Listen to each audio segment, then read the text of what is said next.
Mention stories. एक अनीता नाम की औरत जो एक स्कूल की टीचर थी, रात के टाइम अपने घर में सो रही थी। सोते सोते उसको सपना आया कि उसने एक बच्चे को अपनी क्लास में बंद कर दिया है और वो बच्चा हेड डाउन करके अपनी क्लास में बैठा हुआ है। वो सपना देखते ही अनीता की आंख खुल गई और वो उठकर अपने बिस्तर पर बैठ गई। उसने अपने कमरे में देखा तो उसे पता चला कि वो तो बस सपना देख रही थी। अनीता ने अपना सपना इग्नोर किया और दोबारा लेट गई। लेटकर अपने छत के पंखे को देखते देखते उसको दोबारा नींद आ गई। पर सोने के कुछ देर बाद दोबारा उसको वैसा ही सपना आया, पर अब वो बच्चा अपनी क्लास की सीट पर बैठकर रो रहा था और उसकी आंखों से पानी की जगह खून निकल रहा था। अनीता की फिर आंख खुली और वो डर के मारे वो अपने बिस्तर के पास खड़ी हो गई। उसे लगा कि कहीं वो बच्चे को सच में ही तो नहीं क्लास में बंद करके आ गई। अनीता ने अपने मन ही मन में बोला, चलो एक बार देख कर आती हूँ, वैसे ही स्कूल तो पास में ही है। अनीता टॉर्च लेकर अपने स्कूल के रास्ते पर निकल पड़ी। रास्ते में चलते चलते उसको याद आया कि वो अपना फ़ोन घर पर ही भूल आई है, पर उसको लगा कि अभी कुछ ही देर में तो वापस ही आ जाऊंगी। कुछ देर चलने के बाद अनीता स्कूल पहुंच गई, पर स्कूल का मेन गेट तो बंद था। अनीता जानती थी कि स्कूल का एक इमरजेंसी एग्जिट भी है और वो हमेशा खुला रहता है। अनीता जल्दी से उस इमरजेंसी एग्जिट पर पहुंच गई और वहां से स्कूल के अंदर चली गई। अंदर जाने के बाद अनीता भागती हुई अपने क्लास में गई। क्लास का डोर खुला हुआ था, पर अनीता को याद था कि उसने छुट्टी के बाद खुद ही डोर बंद किया था। अंदर कोई भी नहीं था।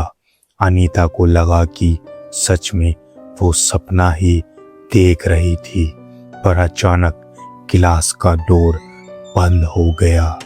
अनीता घबरा गई। उसने डोर पर जोर जोर से घूंसे मारे और गार्ड भैया को भी आवाज लगाई, गार्ड भैया, गार्ड भैया, क्या आप वहाँ हैं? मैं अंदर हूँ, डोर खोलो। पर वहां कोई भी नहीं था। और उससे भी बुरी बात यह थी कि अनीता का फोन भी घर ही रह गया था, जिसके मारे वो किसी को कॉल भी नहीं कर सकती थी। अब उसकी टॉर्च भी डिस्चार्ज हो गई थी। बस अब पूरे क्लास में अंधेरा ही अंधेरा और उस अंधेरे में खाली बस अनीता ही थी। क्लास के डोर बंद होने के कुछ देर बाद उसी क्लास में एक बच्चे की रोने की आवाज फिर से आई। अनीता के डर के मारे पैरों के नीचे से जमीन निकल गई। अनीता ने डरते डरते पूरी क्लास में देखा, पर वहां ना तो कोई बच्चा था और ना ही कोई और। अनीता ने फिर जोर जोर से क्लास का डोर पीटा, पर इतनी रात होने के मारे गार्ड भैया भी नहीं आए, क्योंकि वो भी घर चले गए थे। अनीता को अब फिर से आवाज आई, पर अब वो बच्चों के रोने की नहीं, बल्कि अब वो धीरे धीरे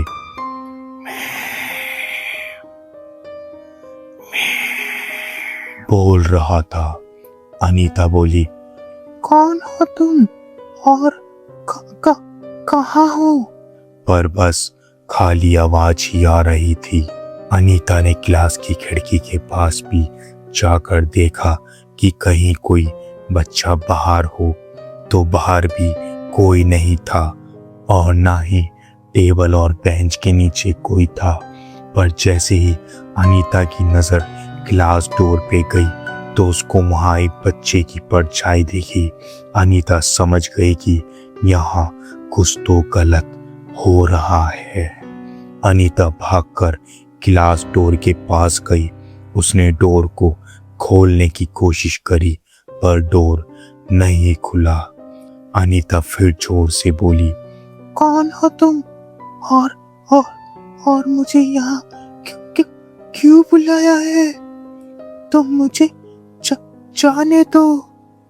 अब वो बच्चे की आवाज आई, मुझे भी अपने साथ ले चलो ना, मैं अकेले यहाँ रहकर थक चुका हूँ। अनीता डरते डरते पीछे हो गई और हाथ जोड़कर बोली, देखो तुम मुझे प्लीज घर जाने दो।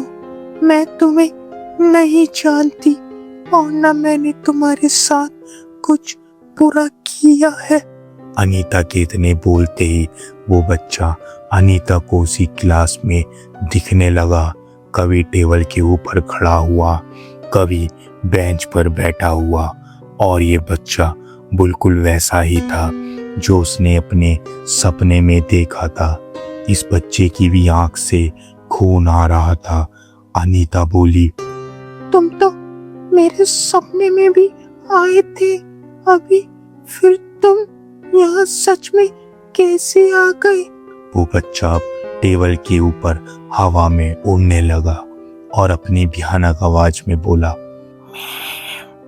बहुत हो गया, अब या तो आप मुझे अपने घर ले जाओ, नहीं तो मैं आपको अपने साथ ले जाऊंगा।